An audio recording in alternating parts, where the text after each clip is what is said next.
भगवान के श्री चरणों में साष्टांग दंडवत प्रणाम। शिवोहम गुरुदेव। शिवोहम। आवाज आ रही है? प्रणाम गुरुदेव। शिवोहम। हाँ आ रही शिवोहम। शिवोहम। हाँ जी महाराज जी, आवाज आ रही है। शिवोम गुरुदेव, शिवोम। शिवोहम। शिवोम चरण स्पर्श।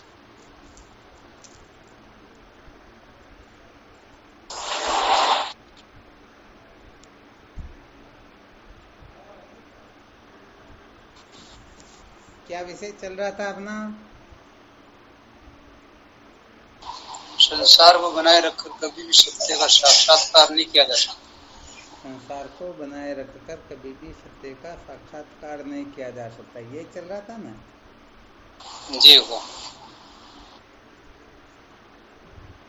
संसार को बनाए रखने से तात्पर्य अपनी मान्यताओं में आबद्ध रह करके, मान्यताओं को महत्व दे करके, हम तो अनादिकाल से इसको मानते आ रहे हैं, मानते ही रहेंगे, ऐसी कल्पना करके कोई भी सत्य का साक्षात्कार कर सकता ही नहीं।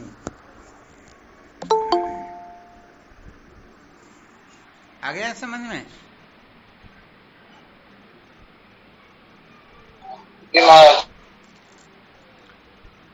कुल मिलाकर के मान्यताएं जो है अपने को बांधने वाली होती हैं।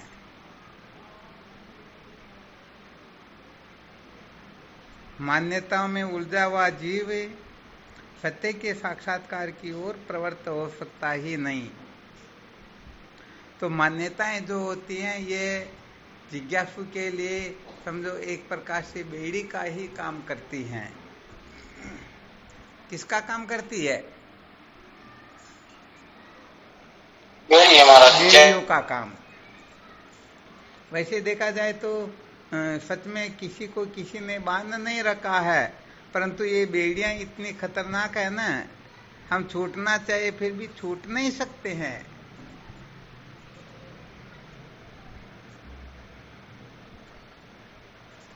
ये मान्यताएं इतनी खतरनाक होती है ना, कोई वासनाओं के ऊपर विजय प्राप्त कर ले फिर भी मान्यताओं में बंधे होने के कारण सत्य के साक्षात्कार की ओर सम्यक प्रवृत्ति होती नहीं। होता ना प्राय ऐसा। स्वामी जी के चरणों में साष्टांग दंडवत प्रणाम। हाँ शिवोहम। स्वामी जी एक प्रश्न आ जाए। हाँ बिल्कुल बोलो। आपकी आज्ञा हो तो। हाँ बिल्कुल बिल्कुल।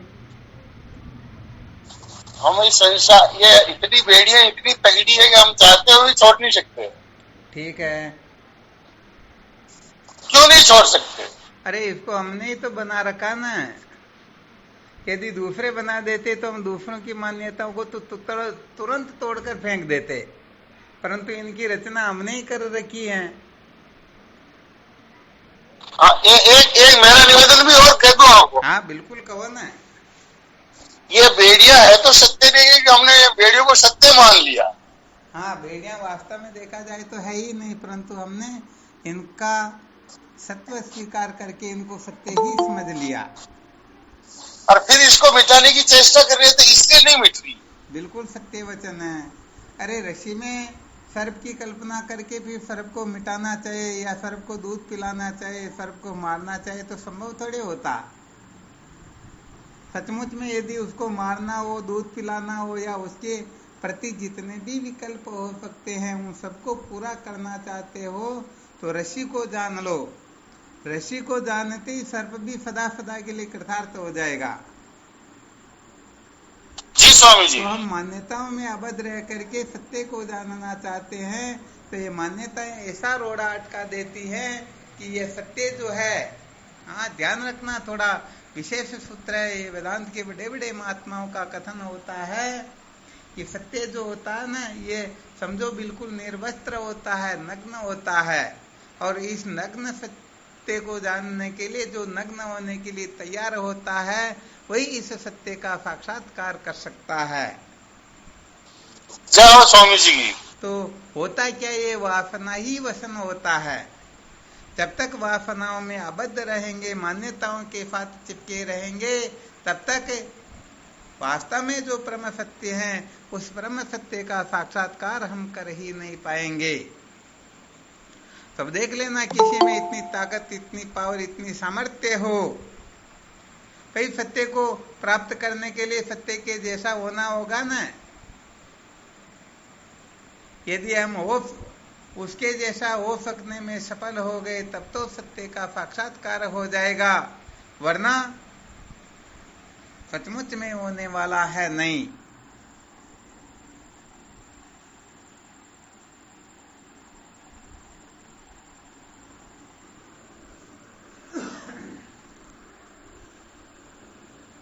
समझ में आ रहा है ना?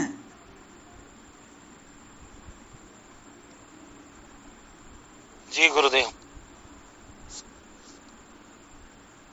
तो भाई बिल्कुल सत्य बात है कि मन को महत्व दे करके, क्योंकि मन को ही संसार कहते हैं। भले ही कोई पूरे संसार को महत्व न दे, सबसे विरक्त हो जाए, परंतु मन के साथ में चिपके हुए हैं तो समझ लेना चाहिए वो समस्त विश्व में आसक्त होकर बैठे हुए हैं। अनंत कोटि ब्रह्मांड उनके साथ में चिपके हुए हैं। इसलिए जब तक मन से वैराग्य नहीं हो जाता है, बुद्धि से वैराग्य नहीं हो जाता है, तब तक किसी को शरीर से, इंद्रियों से वैराग्य हो भी जाए, फिर भी ये कोई विशेष बात नहीं होती है, क्योंकि बंधन मन से होता है। भगवान शंकराचार्य जी महाराज लिखते हैं, मन एवं मनुष्याणाम कारणम बंध मोक्षयो, ये मन ही मनुष्यों के बंधन और मोक्ष का कारण हुआ करता है।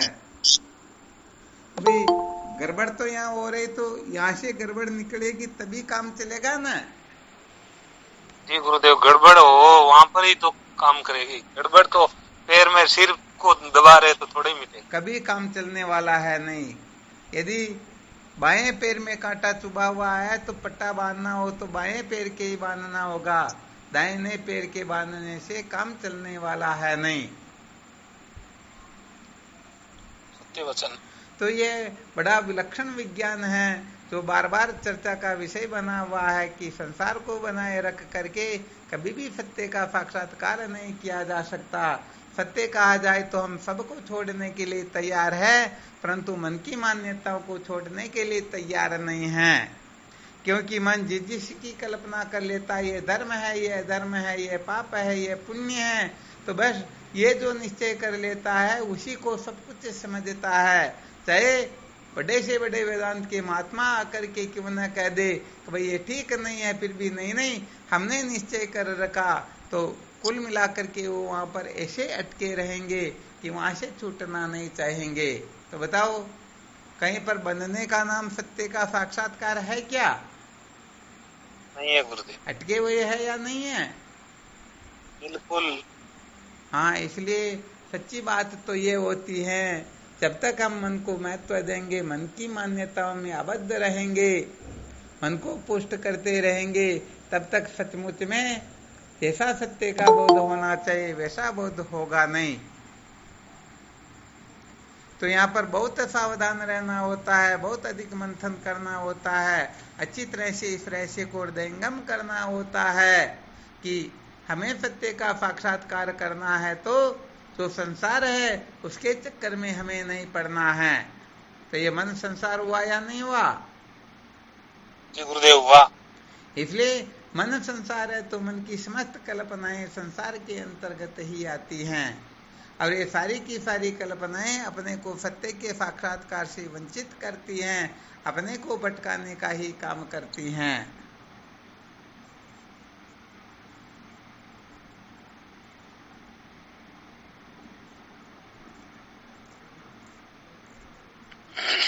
प्रणाम स्वामी जी, आपके श्री चरण। हाँ शिवोहम।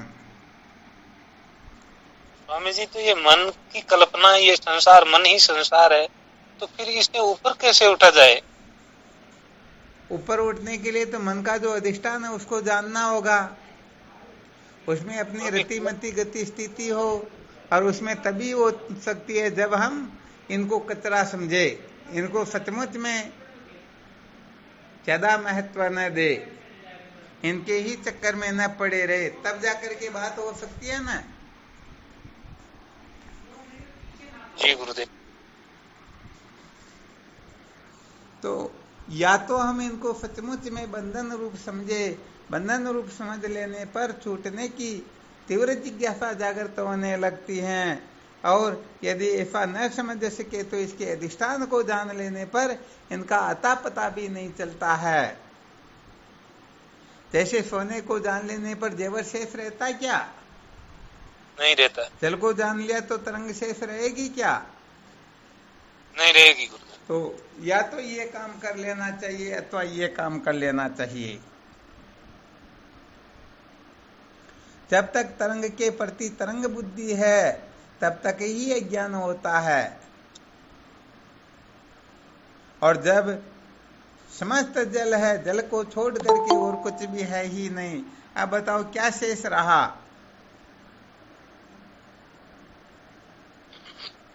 तो जिस अवस्था में क्रिया समस्त क्रियाकारक भी ब्रह्म स्वरूप हो जाते हैं, ऐसे ब्रह्म सत्य का जो साक्षात्कार कर लेते हैं उनके लिए ग्रहण भी ब्रह्म रूप होता है, त्याग भी ब्रह्म रूप होता है। उनके लिए विक्षेप और समाधि दोनों ही समान हो जाते हैं। उन दोनों में विक्षेप ठीक नहीं है, समाधि ठीक है, ये सारा का सारा गड़बड़ घोटाला उनके दिमाग से सम्यक प्रकार से निकल जाता है।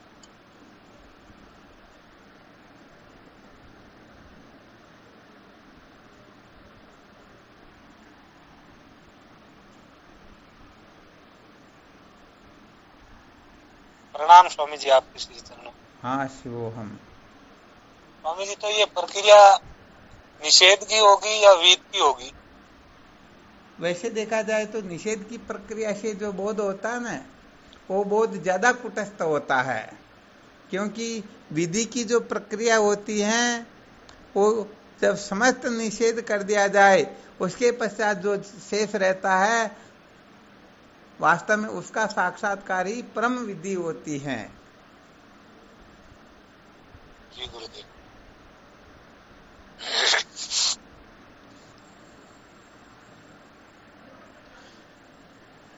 यहाँ पर हमने प्रपंच की कल्पना कर रखी है, प्रपंच को महत्व दे रखा और प्रपंच को ही सत्य प्रिय रमणीय समझ रखा। तो पहले तो जो हमने गलती कर रखी उस गलती को निकालना होगा ना। जी गुरुदेव बिल्कुल।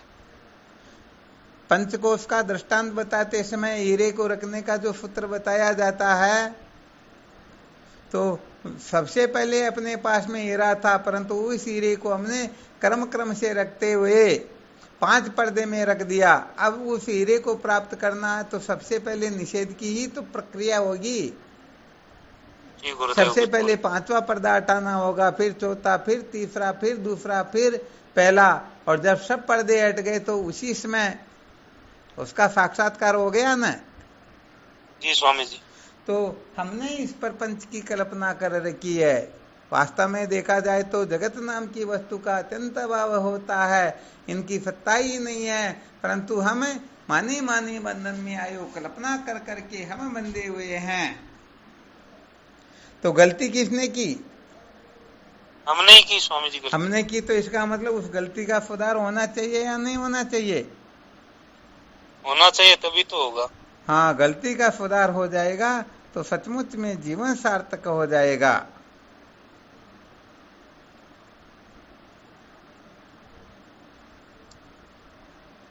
गलती को नहीं सुधारेंगे तो स्वामी जी वो एक दृष्टांत आता है ना, कुएं में कुत्ता गिर गया, बस उस कुत्ते को तो निकालते नहीं और बार बार पानी को निकालते, गंगा जल डालते, तुलसी डालते, पता नहीं क्या क्या करते, ऐसी बीमारी थोड़ी मिटती है।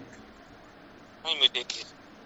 इसलिए भाई सच्ची बात तो ये है, ये मान्यताएं जो होती हैं मन को महत्व देना जो होता है, यही सब बंधनों का मुख्य कारण हो जाया करता है। यही सचमुच में सच्चा बंधन होता है।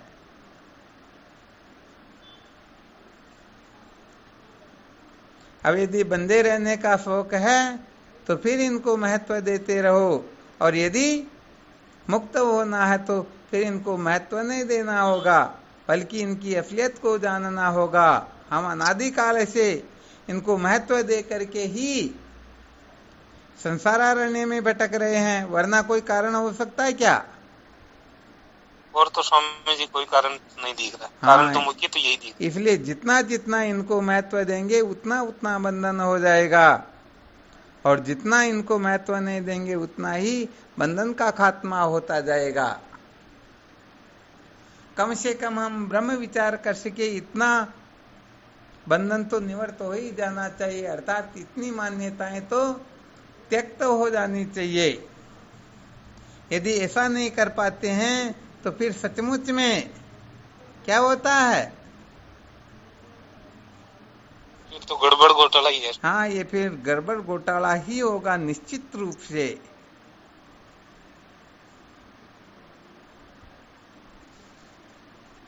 महाराज जी, जब मनोराज रहता है जब तो ऐसे ही होगा, मनोराज खत्म होना चाहिए। बस कुल मिलाकर के सत्संग साधन भजन के द्वारा हमारा मनोराज्य शांत हो, क्योंकि मन जब जब चंचल होता है तब तब ही संसार का बान होता है। जब मन शांत हो जाता तो फिर संसार का अस्तित्व भी दिखाई नहीं देता। इसलिए मन की चंचलता का नाम संसार है, तो हमें इस मन की चंचलता के ऊपर अंकुश लगाना है। और मन की चंचलता के ऊपर अंकुश लगता है ब्रह्म साक्षात्कार से, ब्रह्म विचार से, ब्रह्म जिज्ञासा से।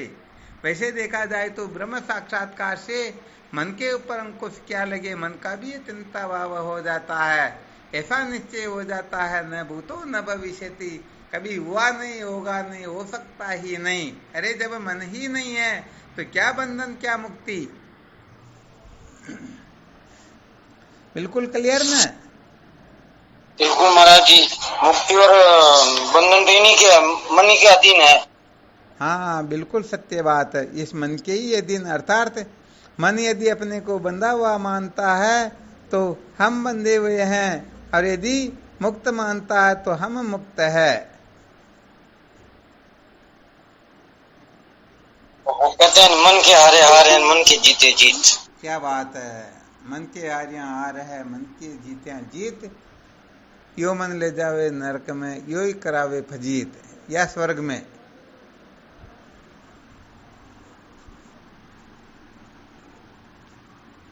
तो इसका थोड़ा बहुत शोधन करना होता, बात इतनी सी है। शोधन करने के लिए पहले निषिद्ध का त्याग और विहित का ग्रहण करना होता है, और फिर आगे चलकर धीरे धीरे हाँ, इस मन को कैसे मिटाया जाता है, मन को कैसे कमजोर किया जाता है, मन को कैसे शुद्ध किया जाता है, मन को ब्रह्म विचार की ओर कैसे प्रवृत्त किया जाता है, ये सारी की सारी जो कक्षाएं होती है ना, उस कक्षाओं के अनुसार अपने को अपना जीवन बनाना होता है। तो यहाँ पर तो बहुत बड़ी बहादुरी का काम होता है, यहाँ हर कोई टिक नहीं पाता है। और वैसे देखा जाए तो जो सचमुच में अपने जीवन का सच्चा लक्ष्य निश्चय कर लेता है तो उसके लिए तो फिर कुछ शेष रहता ही नहीं।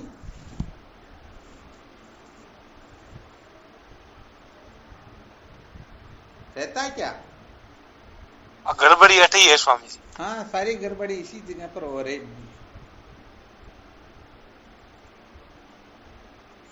दुआ हनी महाराज जी मारवाड़ी में गए, मन जावे तो जान दो वो कैसे के तन्ने राखो ठोर, कदे नहीं जासी एक लो पाचो आसी फोर, ऐसा कुछ है नहीं।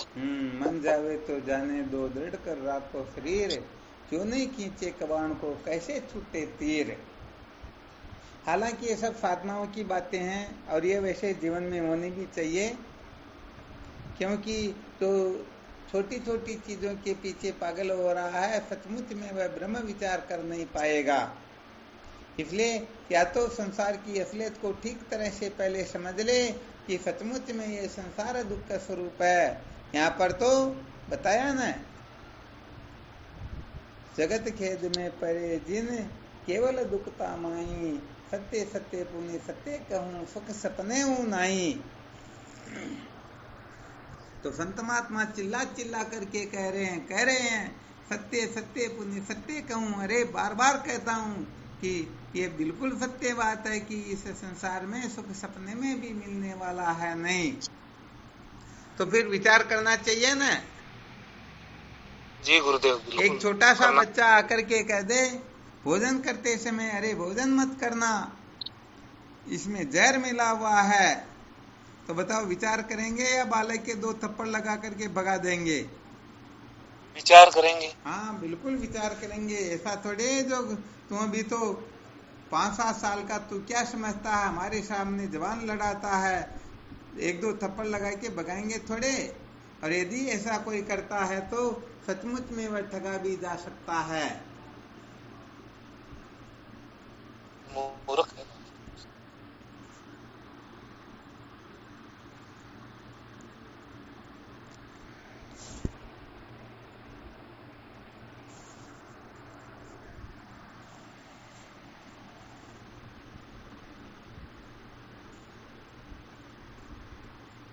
तो कुल मिलाकर के मुख्य बात क्या बताई?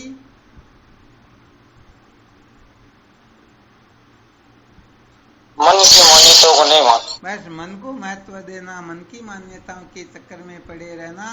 समझ लेना चाहिए उन्होंने प्रेय मार्ग की ओर जाने का निश्चय कर लिया है। और जो मन की मान्यताओं को महत्व न दे करके बुद्धि के विवेक के प्रकाश में अपने जीवन को जीता है, सत्य के साक्षात्कार की ओर प्रवृत्त होता है और कल्पना रूप इस जगत से ऊपर उठने की चेष्टा करता है, सचमुच में वही सत्य का साक्षात्कार करके सदा सदा के लिए कृतार्थ हो सकता है। ये विशेष बात है।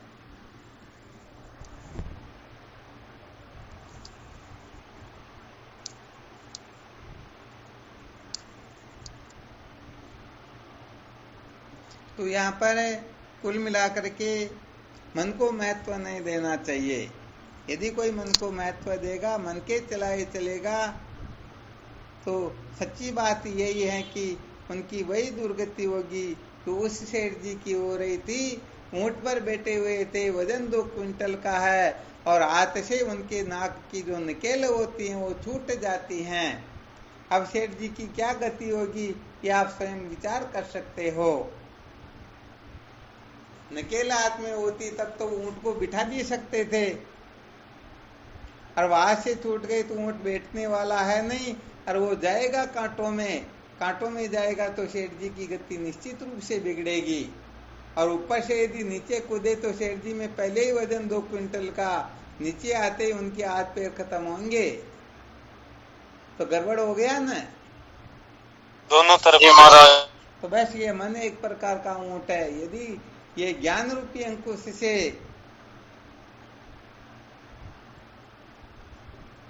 क्या करना होगा, उसको कंट्रोल करना। हाँ, जिनके पास में ज्ञान रूपी अंकुश होता है तो ये मन कंट्रोल होता रहेगा, और ज्ञान रूपी अंकुश नहीं है तो फिर कुछ भी होने जाने वाला है ही नहीं।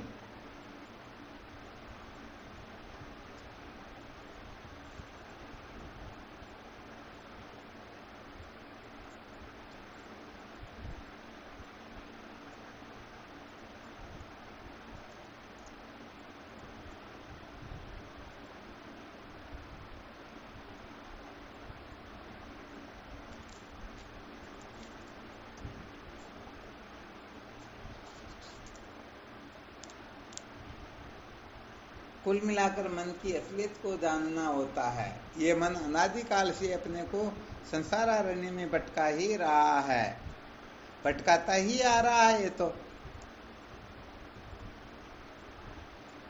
भटकाता ही आ रहा है, राजूंगा लारस को जो भटका ही यदि हम सावधान नहीं रहे, इस मन की मान्यताओं के चक्कर में पड़े रहे, तो सचमुच में है अब सदा सदा के लिए फिर संसार अरण्य की ओर भटकने वाले ही है।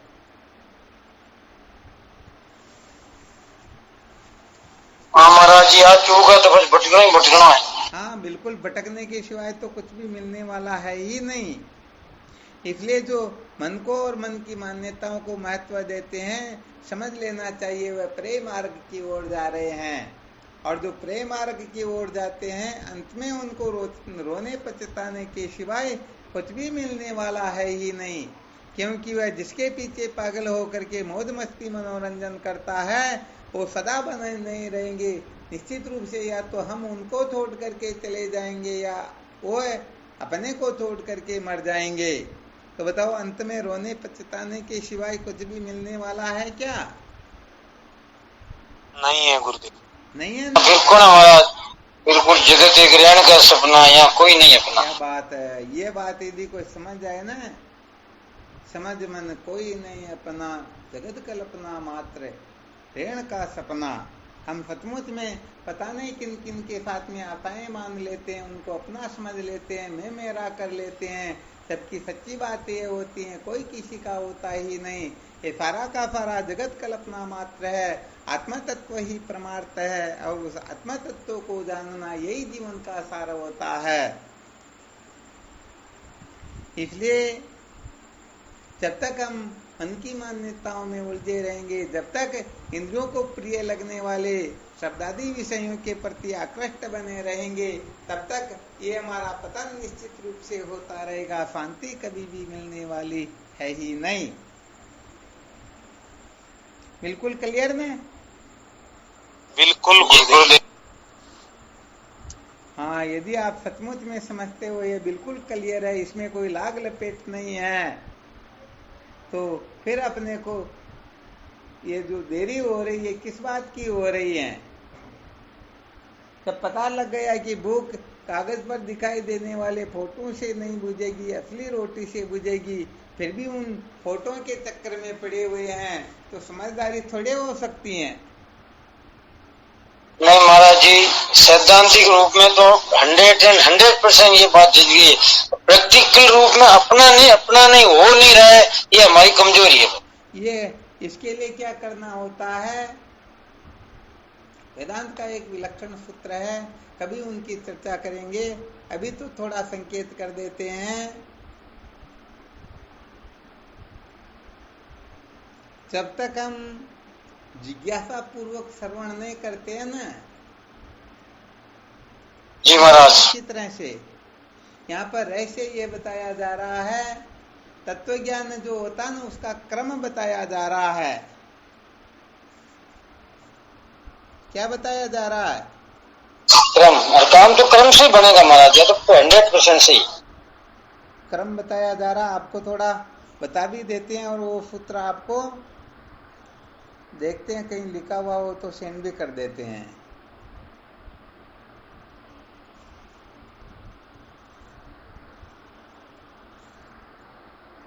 तो जिज्ञासा पूर्वक श्रवण करना होता है, अध्यवसाय पूर्वक मनन करना होता है, और श्रुत और मत अर्थ में बुद्धि का निश्चय, यही तत्व ज्ञान का क्रम होता है। ध्यान देना अच्छी तरह से, थोड़ा वेदांत का विलक्षण सूत्र है।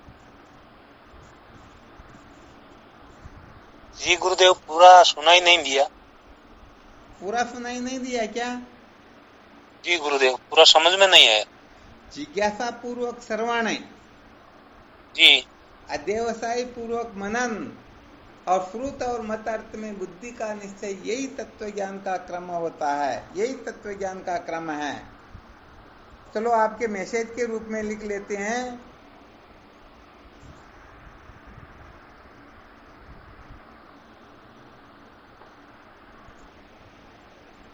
मैसेज आया क्या?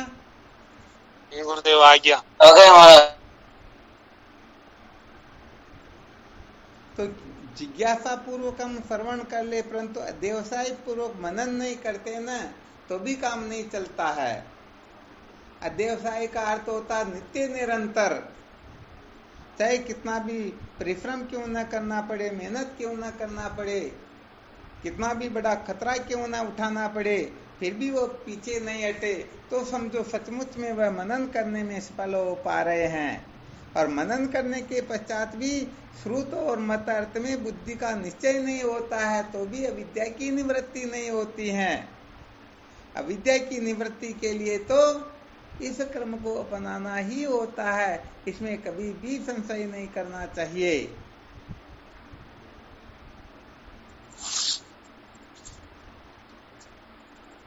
हाँ, ये तत्व ज्ञान का क्रम अच्छी तरह से समझ लेना। यदि जिज्ञासा पूर्वक श्रवण नहीं करोगे तो श्रवण स्वप्न में भी सफल होने वाला नहीं। अध्यवसाय पूर्वक मनन नहीं करोगे तो मनन सिद्ध नहीं होगा, और श्रुत और मत अर्थ में बुद्धि का निश्चय यदि नहीं कर पाओगे तो अविद्या की निवृत्ति कभी भी होने वाली है ही नहीं। आ गया समझ में? जी गुरुदेव। हाँ, तो इसका बहुत अच्छी तरह से ख्याल रखना, इसका बहुत अधिक मंथन चिंतन करना है, बहुत अच्छी तरह से इसको हृदयंगम करना है, तब जाकर के हम सचमुच में विद्या के बंधन से मुक्ति प्राप्त कर सकेंगे। वरना बंधे रहेंगे, कल्पना बदले करते रहेंगे, हम मुक्त है मुक्त है मुक्त है, परंतु सचमुच में इसको मुक्तपना कहते ही नहीं। सत्य कहे तो अधिष्ठान आत्म तत्व को जानने वती यदि कोई जान नहीं पाता है तो सचमुच में वह कल्पना भले ही कितनी करता रहे, फिर भी ये द्वैत का भ्रम उनके दिमाग से निकलता ही नहीं। एक भ्रम निकलेगा तो दूसरा घुस जाएगा, दूसरा निकलेगा तो तीसरा हो जाएगा, ऐसे करते करते अनेक प्रकार के भ्रम उनको उलझाते रहेंगे और वो बेचारा ऐसे ही जीवन पर भटकता रहेगा। शांति तो सचमुच में उनको मिलने वाली है ही नहीं। गुरुदेव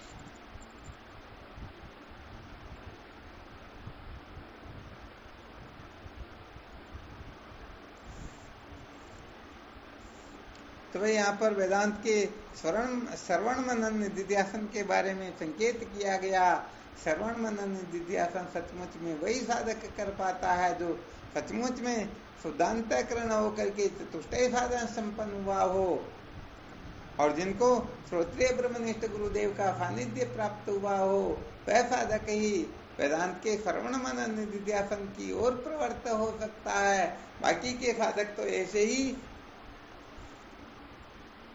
अपने अपने हिसाब से करते रहते हैं। ठीक है ना? जी गुरुदेव, वो तो मनन जो मनोरंजन वेदांत का बहुत बड़ा ब्रह्मास्त्र है। इसके बारे में तो जो साधक जितना मंथन करेगा सचमुच में वह उतना ही दिव्य बनेगा, उतना ही मान होगा, उतना ही विद्या के बंधन से मुक्त होगा। इस जगह पर तो अपने को पूर्ण रूप से होम देना होता है, पूर्ण रूप से समर्पित करना होता है। तो पूर्ण रूप से समर्पित तो हो जाते हैं, उनके हृदय में ये सारी की सारी बातें प्रकट होने लगती हैं, क्योंकि उनकी सत्ता पे सत्य से अलग होती ही नहीं, ज्ञान से अलग नहीं होती हैं, ब्रह्म से अलग नहीं होती हैं, गुरुदेव से भी उनकी कोई सत्ता शेष रहती ही नहीं। और जब तक अपनी सत्ता अलग रहती है, शेष रहती हैं, तब तक हम अपने मन से अपनी बुद्धि से ही सोचते हैं, विचारते हैं, निश्चय करते हैं और जन्म मृत्यु की श्रृंखला में भटकते रहते हैं।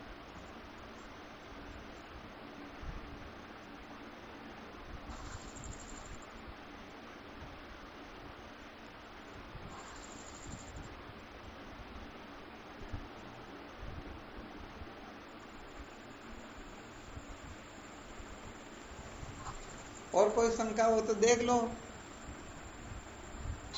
गुरुदेव, ये अधिष्ठान का मतलब पर्दा आवरण क्या लगाते हैं? अधिष्ठान का मतलब अधिष्ठान अभी आपने जब बताया था कि हम अधिष्ठान। हाँ, अधिष्ठान यहाँ पर दृष्टांत के रूप में समझो, जैसे रस्सी अधिष्ठान है और सर्प अध्यस्त है।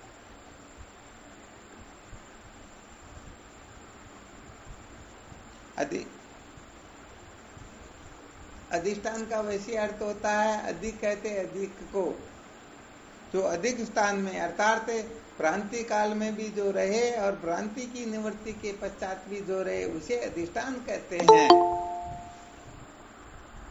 जैसे रस्सी में सर्प की भ्रांति होती है तो बताओ उस समय, क्योंकि रस्सी को बिना जाने तो भ्रांति हो ही नहीं सकती है, तो भ्रांति काल में भी तो रस्सी है ना। और भ्रांति की जब निवृत्ति हो जाती है तब ऐसा निश्चय होता है, अरे भाई यहाँ पर तो रस्सी है, सर्प नाम की कोई वस्तु है ही नहीं। तो बताओ भ्रांति काल में भी और भ्रांति की निवृत्ति काल में भी मुख्य रूप से कौन सी वस्तु थी उस जगह पर? तो रस्सी थी। हाँ, जिसके जानने से भ्रांति की निवृत्ति होती है, जिनको न जानने से भ्रांति होती है, अर्थात जिसके ज्ञान से अध्यस्त की प्रतीति होती है, जिनके ज्ञान से अध्यस्त की निवृत्ति हो जाती है, उसे ही अधिष्ठान कहते हैं। मूल स्वरूप। हाँ, बिल्कुल बिल्कुल। मिथ्या वस्तु जिसमें आरोपित होती है, कल्पित होती है, उसे तो अधिष्ठान कहेंगे। जी गुरुदेव। सोना है, कंगन है, मृतिका है, मिट्टी के बर्तन। बस ये सब अधिष्ठान ही है।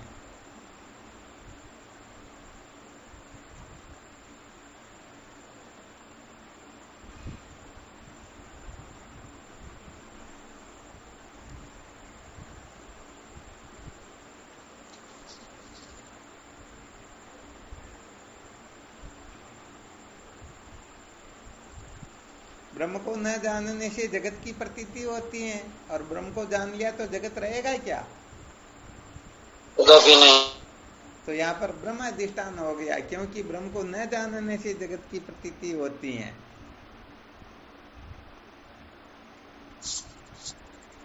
और महाराज वैसे ही ब्रह्म ही है अधिष्ठान सब लोग। वास्तव में सही बात है, क्योंकि जड़ जड़ का अधिष्ठान नहीं होता। ये तो केवल विचार सागर का जब अध्ययन होगा ना, तब थोड़ा पता चलेगा। अभी तो स्थूल दृष्टि से समझाने के लिए कहा जा रहा है कि ऋषि अधिष्ठान है, सर्प अध्यस्त है, परंतु ऋषि अधिष्ठान कहाँ पर? वह भी तो बेचारी अध्यस्त है ना। जो बनने बिगड़ने वाली वस्तु होती वो अधिष्ठान कहाँ से हो सकती है? तो ये स्थूल दृष्टि से कहा जाता है, वरना सबका अधिष्ठान है ब्रह्म है। अपनी आत्मा ही है अपना। क्या बात है। स्वामी जी चरणों में कोटि कोटि प्रणाम। हाँ, शिवोहम।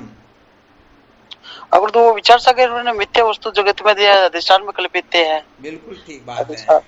अधिष्ठान तो विचार उसी नहीं है।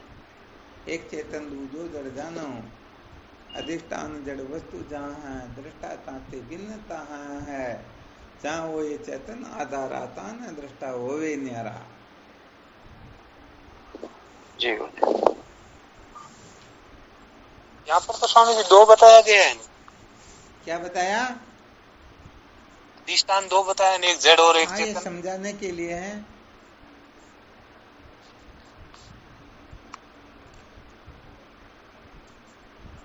जहाँ अधिष्ठान जड़ होता वहां उसका प्रकाशक दृष्टा अलग होता है। भिन्न ही होता उससे। जी।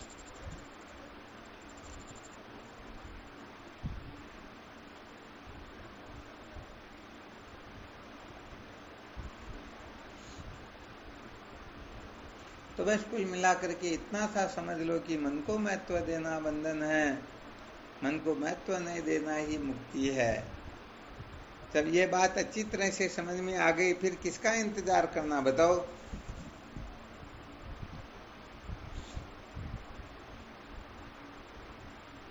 कहीं जाने की जरूरत है ही नहीं महाराज। हाँ बिल्कुल।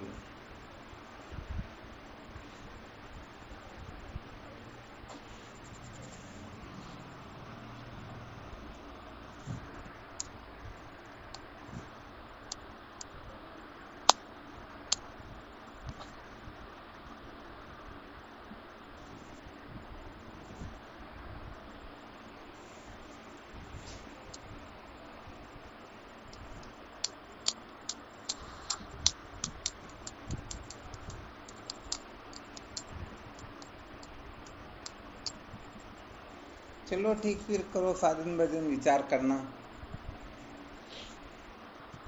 ये रहस्य बहुत अच्छी तरह से समझ में आ जाना चाहिए। मन करके ही बंधन होता है। अतः जब तक मन की सम्यक प्रकाश से निवृत्ति नहीं हो जाती है, बाध नहीं हो जाता है, तब तक मुक्ति का, बंधन का भ्रम सम्यक प्रकाश से निवृत्त होने वाला है ही नहीं।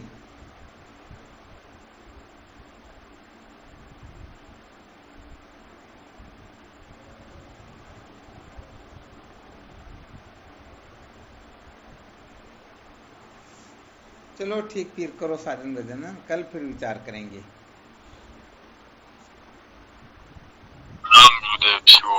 शिवोहम। स्वामी जी के चरणों में साष्टांग प्रणाम। श्री गुरु चरणों में दंडवत साक्षात प्रणाम। शिवोहम। गुरु प्रणाम। शिवोहम। गुरुदेव भगवान के श्री चरणों में प्रणाम। शिवोहम। शिवोहम। प्रणाम गुरुदेव प्रणाम। शिवोहम। प्रणाम गुरुदेव। शिवोहम। शिवोहम। गुरुदेव भगवान के पवन चरणों में कोटि कोटि प्रणाम। शिवोहम। प्रणाम गुरु जी, कोटि कोटि प्रणाम।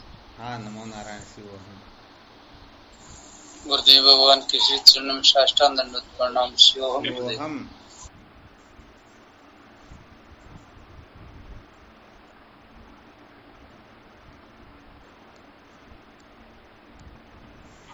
प्रणाम स्वामी जी, प्रणाम। शिवोहम। हाँ शिवोहम।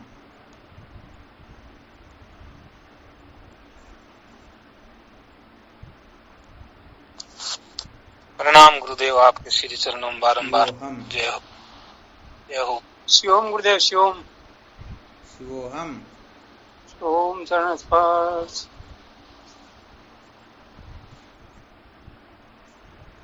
प्रणाम गुरुदेव, आपके श्री चरणों में शिवोहम। प्रणाम।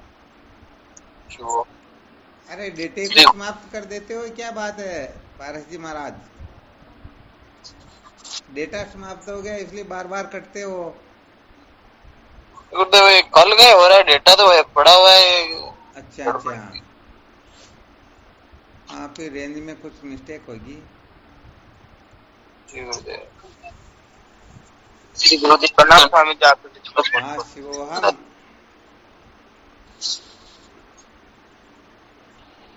कोटि कोटि प्रणाम स्वामी जी, आपके चरणों में। शिवोहम। सतगुरु जी प्रणाम, कोटि कोटि प्रणाम आप जी। शिवोहम। बोली लो स्वामी जी, चरणों में कोटि कोटि प्रणाम। हाँ शिवोहम।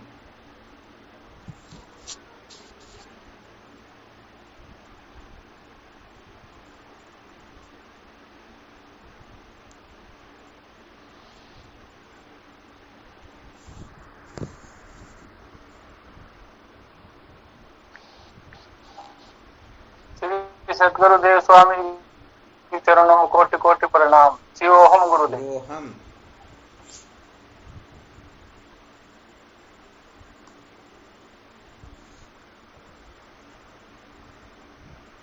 चलो ठीक, शिवोहम।